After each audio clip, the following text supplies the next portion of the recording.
Que jogaço. André Kfouri já deixou aquele abraço singelo, mas vamos começar, porque olha só quem tá aqui. Aqui tem um jogador de Copa do Mundo. Apenas de você Copa tem do a obrigação de começar por ele. Boa noite. E gostou do que viu, Silas? Mas quem tá aprendendo aqui com esses caras aqui sou eu o tempo todo, então... Só reverência pra você. Felipe, um abraço. André, Marcelo, um beijo pra você, pro fã do esporte. Cara, que alegria que a gente tá aqui, né? Porque o pré-jogo foi muito tenso pra todo mundo. Foi. A Sérvia vem com o Vlahovic, vem com o Mitrovic, os dois gigantes, não vem. Não temos medo, a gente não tem medo do Brasil. E essa coisa toda, estreia, a gente com 5 jogadores que nunca tinham jogado Copa do Mundo. E, cara, foi um jogo assim de equilíbrio, um jogo de hierarquia, um primeiro tempo sem gols, com 15 minutos da Sérvia pressionando. Depois acho que eles cansaram um pouco, vieram para trás, dali para frente só deu o Brasil. O Rafinha perdeu 2 gols cara a cara ali, mas foi um passeio, na verdade. A gente não pode se empolgar porque é só o primeiro jogo, mas a seleção as trocas do Tite, tudo certinho na hora certa, e esse Neymar aí que é a preocupação agora pra frente, né? Pois é, o Neymar chora muito, a gente vai falar sobre isso, ele chora muito na substituição dele, ele no banco de reserva com os médicos. Claro que tá todo mundo na maior expectativa para saber o que foi que aconteceu realmente com o jogador, mas a gente também fica se perguntando, né, será que ele já sabe, será que ele sente, ele tem a experiência, ele já passou por algumas graves lesões, então a gente fica, claro, desejando boa sorte para todos nós, torcedores brasileiros, mas daqui a pouco a gente traz mais informações do Neymar para vocês, Sons de Esportes. Agora, André Kfouri, é um Brasil que se mostrou tão maduro, porque ele primeiro sente todo o jogo. Você vê um primeiro tempo que o pessoal fica, vai lá, acelera. Mas era um primeiro tempo que precisava ter a leitura do adversário, e é isso que o Brasil faz. O Brasil completou uma atuação de muita solidez e, ao mesmo tempo, no segundo tempo, na segunda parte do jogo, mostrou como pode ser um time explosivo de uma hora para outra, né? A grande mudança foi logo na volta do intervalo, quando a seleção brasileira voltou com mais desarme, voltou mais agressiva na marcação próxima da área da Sérvia. O Rafinha teve uma chance logo no começo e a partir dali o Brasil meio que mostrou para a Sérvia que não ia se afastar do campo de ataque e que as coisas iriam acontecer. No primeiro tempo, eu acho que a seleção brasileira foi um pouco mais discreta, embora tenha acontecido 3 lances que poderiam ter mudado e facilitado o caminho da vitória da seleção brasileira. Logo no início, um passe absurdo, um passe assim pornográfico do Casemiro para o Neymar. E o Neymar não conseguiu dominar como ele queria. Aliás, faltou um gesto técnico nessas 3 ocasiões. Depois o Thiago Silva pro Vinícius. Ele não consegue dar o toque na bola. Ele olha pra bola e não olha pro goleiro, Isso. né, André? E depois Paquetá com o Rafinha na tabela pelo lado direito. O Rafinha consegue finalizar, mas é muito fraco e muito fácil pro goleiro da Sérvia. Foram 3 oportunidades. Não é pouco. Um gol poderia ter saído em qualquer uma dessas 3. Mas... por tudo que a gente falou, eu estou de pleno acordo com o Silas. O pré-jogo foi tenso, não só porque se imaginava uma escalação que a gente nunca tinha visto, e essa escalação, mesmo que ela seja só para hoje, só para enfrentar a Sérvia e volte em algum outro momento na Copa ou não, ela se comprovou equilibrada. Exato. Porque a seleção brasileira não correu praticamente nenhum risco. Não haveria outro vencedor possível no jogo de hoje que não fosse o Brasil. O grande destaque, obviamente, é o Richarlison. O gol dele desafoga a seleção brasileira e os brasileiros, acho que em geral, porque coloca o jogo numa perspectiva merecida e necessária. E acho que poucos jogadores mereciam ter esse privilégio, tanto quanto ele. É uma grande jogada do Neymar, que recebe na frente da área, gira, cria um pânico na defesa dos sérvios, e a ideia dele não era ofereceu uma jogada para o Vinícius bater. Mas a bola escapou, o Vinícius percebeu, bateu no rebote, o Richarlison fez 1-0. E o segundo gol é uma das pérolas desse começo de Copa do Mundo. Sim. O passe do Vinícius é um passe inteligente, mas a bola chega difícil para dominar na área. E não se tem tempo para fazer isso. Ele fez a única coisa que alguém com recurso consegue fazer. Ele jogou pra cima e bateu. Dominou com a canhota, né, André? Rapaz. E eu tava falando pro Silas, ele não tava se amostrando, não. Era o que ele tinha que fazer. Era a única maneira dele fazer aquele gol. O que eu acho tremendo gol. Já temos muita coisa para falar, mas já que você definiu mesmo um grande destaque, eu acho que merece a gente... Você jogou com grandes jogadores, atacantes, centroavantes. E o outro para mim é o Tite. Então, o outro destaque. Vamos falar, eu acho que são vários. Mas a gente tem que falar porque não havia um gol de centroavante no Brasil em Copas desde 2014, né, o gol do Fred. Um gol ali de colocação, de oportunismo primeiro, e um gol de genialidade. É o que a Marcela falou, era o recurso que ele tinha. Eu acho muito bonito quando a gente vê o atacante rodando com a bola. É uma questão quase gravitacional, assim, é físico o negócio. Fala um pouquinho do valor dessa estreia do Richarlison, pensando até no médio prazo. Ele que a gente achou que não iria para a Copa, porque se lesionou há poucos... É verdade. Um mês atrás, um mês e meio atrás, aí se viu que não era um grau 1, né? Não era ele saiu chorando, inclusive, da partida. A gente torce pra isso acontecer com o Neymar, né? Justamente. E ele Neymar seja só o susto de uma mês dor também.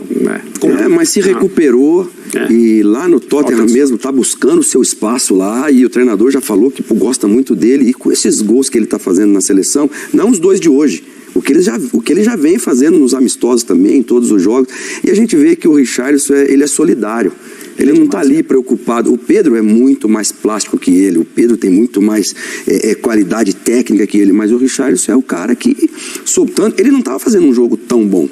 Não, assim como verdade, o Paquetá também não estava fazendo um jogo tão bom, porque acho que o Paquetá, eu acho que ele não entendeu bem o que o Tite pediu para ele como quase que um segundo volante.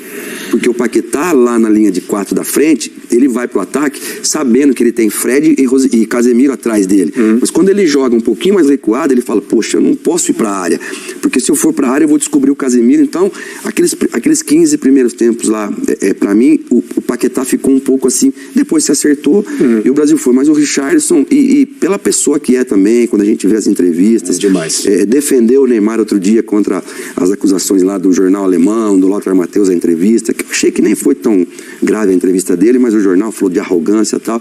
Então, assim, tá com o grupo e o grupo tá com ele, não tem maneira melhor de começar, né?